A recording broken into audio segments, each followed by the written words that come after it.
khi leo núi. Chuẩn bị leo núi. Rồi. Tôi muốn đi về. Vừa mới đi về rồi chị. Đi về mình thôi, bình tĩnh thôi em.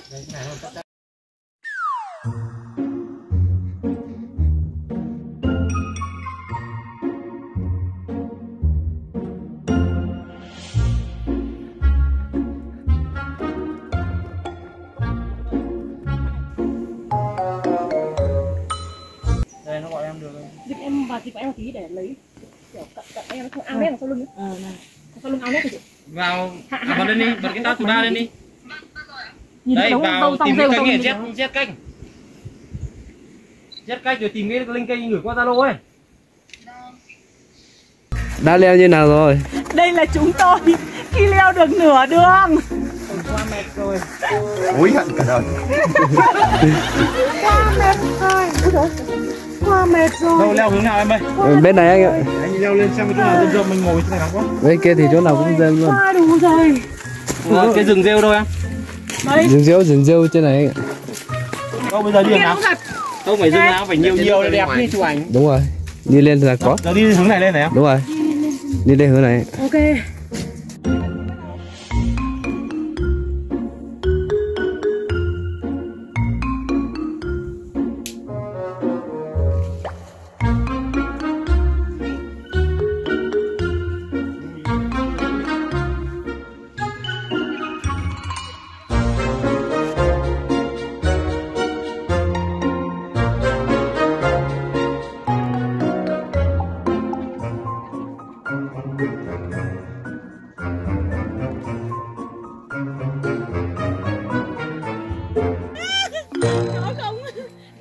Chứ đừng lắc, không quay video đâu mà lắc.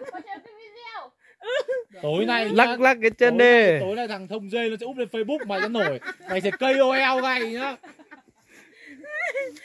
Rồi. Phát hiện một động vật là mới lạ tại khu rừng. Ok rồi. Xuống đây.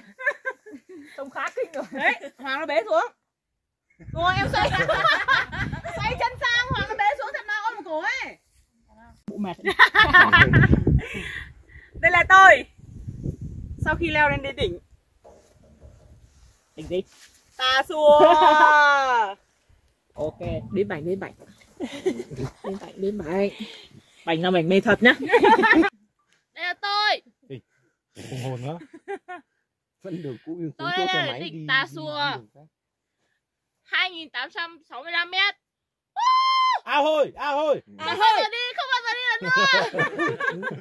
Một lần thôi. Bách mẹ áo rồi. Rồi, tôi là Phúc. Tôi đã lên đến đỉnh. Lên đỉnh rồi. Lên đỉnh rồi. Chạm đúng điểm cổ. Ok. Nào cả đoàn mình đứng vào đúng không? Ok. Ô, không phải mang cái tripod nhỉ? Đêm đâu rồi? Đỉnh Tà Xùa.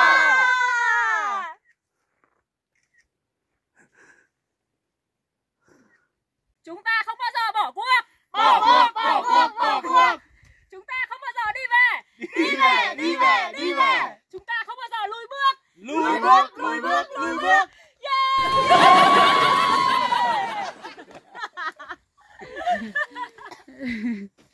Phải nói rồi.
là không mệt tí nào.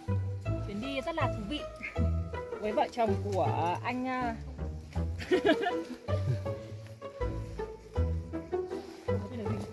Ông dê. Công chúa. Hai thôi. Ôi ơi thế.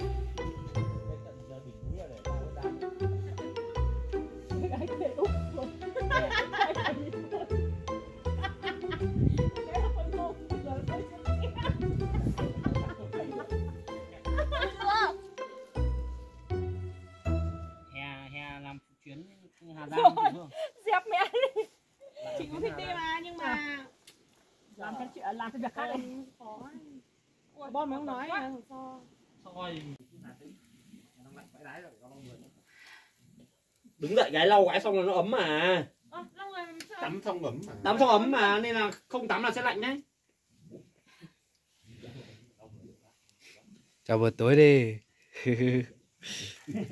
Chưa tối chào chưa mọi tối. người. Chúng tôi đang ở trước mặt là một biển mây. Có mà. Áo em à? Chào anh. Áo của em. Đấy. Nè, lau khô sang đấy lau khô. Bẩn. Cho vào. Rồi, con áo bẩn lại. Bãi để bán. Test nhân phẩm thành công. Đi đá rồi.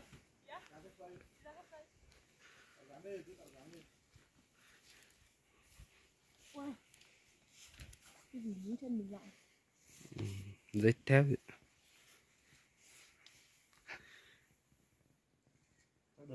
Tôi sẽ chụp ảnh cái bộ dạng này. Đúng rồi, đi xuống.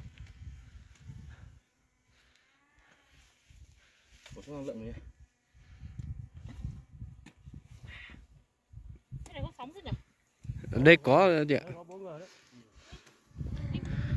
Cái máy.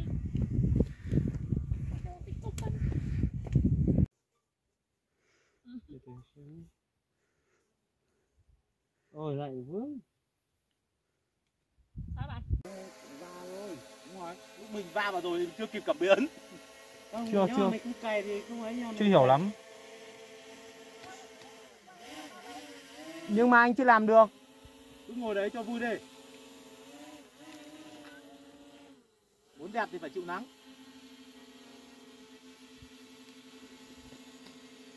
Chưa hiểu lắm. Có nhỉ, chưa bay kiểu này bao giờ, chưa test bao giờ. Sau khi xuống núi như nào chị? Yeah. Chỉ một lần trong đời thôi. Không bao giờ có lần tiếp theo. Nhưng mà em thấy em đi được qua cái chỗ kia là cỡ mà.